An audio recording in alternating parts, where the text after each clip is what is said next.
नमस्ते जी।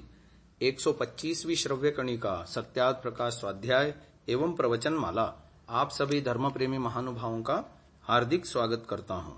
हम चतुर्थ समोल्लास के अंतर्गत गृहस्थाश्रम विधि को समझने की कोशिश कर रहे हैं, जिसमें गर्भाधान आदि की प्रक्रिया गत श्रव्य कणिका में हमने श्रवण की थी। आज हम गर्भकाल के कर्तव्य इस शीर्षक के अंतर्गत कुछ बातें जो लिखी हैं उसको पढ़ते हैं। पुरुष वीर्य की स्थिति और स्त्री गर्भ की रक्षा और भोजन छादन इस प्रकार का करें कि जिससे पुरुष का वीर्य स्वप्न में भी नष्ट न हो और गर्भ में बालक का शरीर अति उत्तम रूप, लावण्य, पुष्टि, बल, पराक्रम युक्त होकर 10वें महीने में जन्म होवे। विशेष उसकी रक्षा चौथे महीने से और अति विशेष 8वें महीने से आगे करनी चाहिए। कभी गर्भवती स्त्री रेचक, रूक्ष, मादक द्रव्य, बुद्धि और बलनाशक पदार्थों के भोजन आदि का सेवन न करे, किंतु घी, दूध, उत्तम चावल, गेहूं, मूंग, उर्द आदि अन्नपान और देश काल का भी सेवन युक्ति पूर्वक करे। गर्भकाल में 2 संस्कार, एक चौथे महीने में पुंसवन और दूसरा 8वें महीने में सीमंतोन्नयन विधि के अनुकूल करे। फिर आता है जात कर्म और पश्चात के कर्तव्य।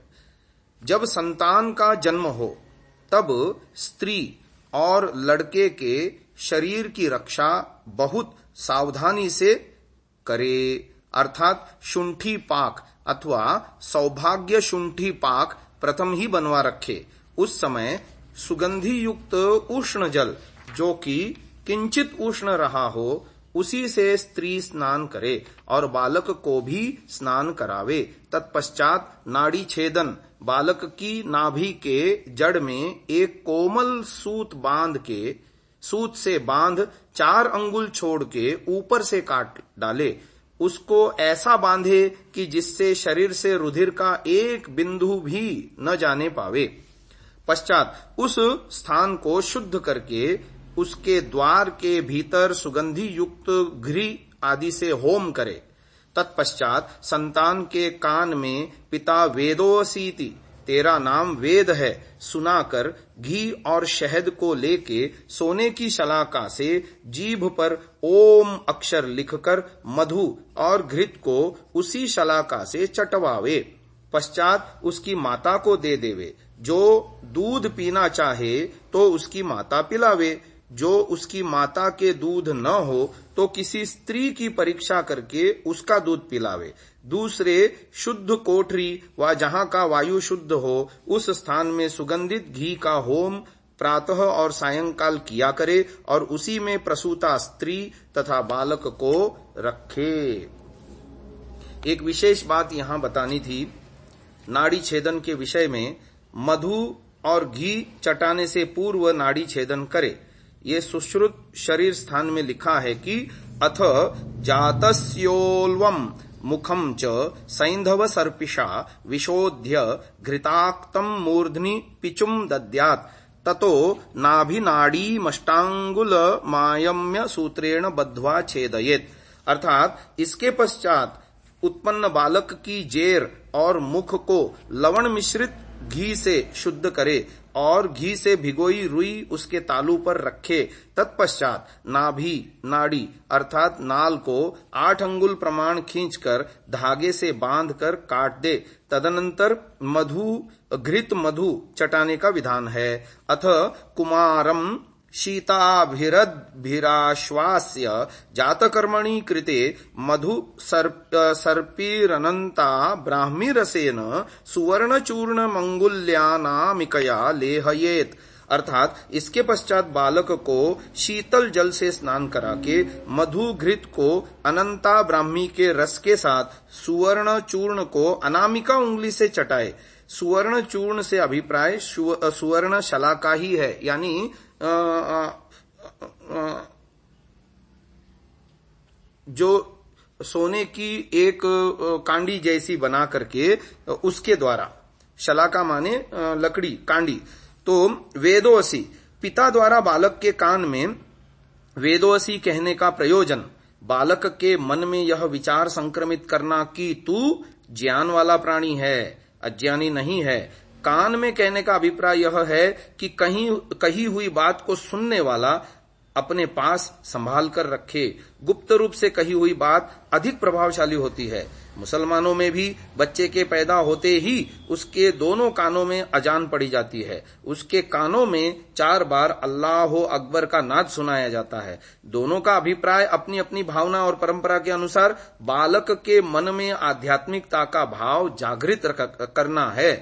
पिता जब बालक की जिह्वा पर ओम लिखता है तो वह अपने ऊपर इस बात की जिम्मेदारी लेता है कि वह बालक का पालन पोषण और उसकी शिक्षा दीक्षा की व्यवस्था इस प्रकार करेगा कि वह भोगवाद में लिप्त न होकर अध्यात्म के मार्ग का पथिक बनेगा।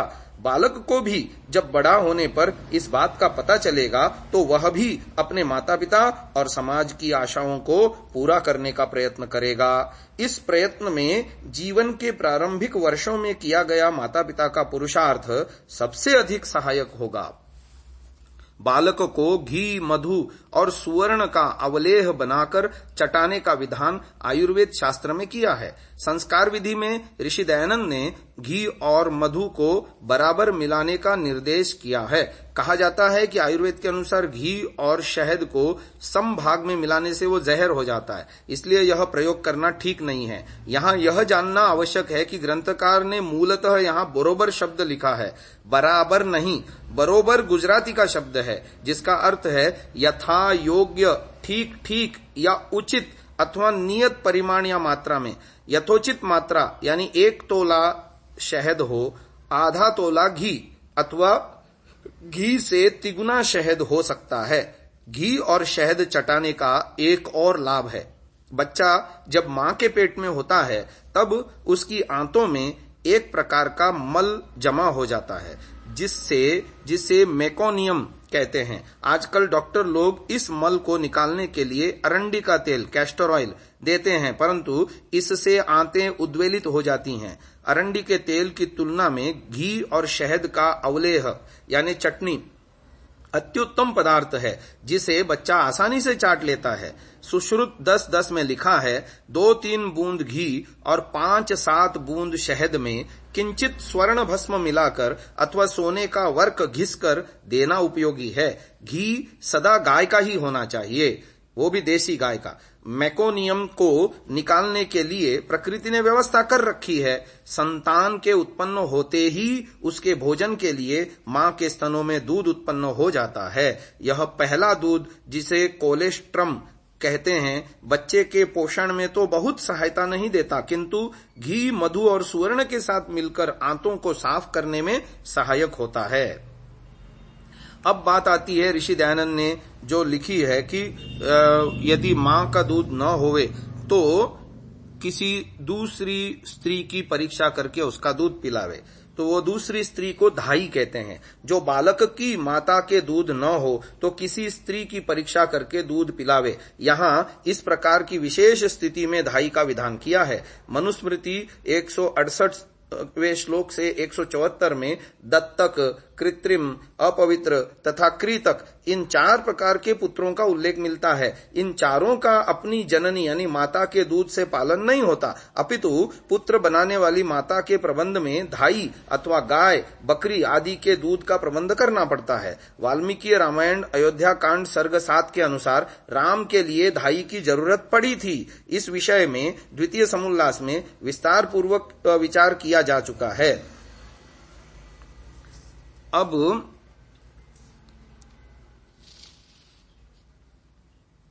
आगे की चर्चा हम अगले श्रव्य कणिका में करते हैं। इसको यहीं विराम देते हैं। ओम।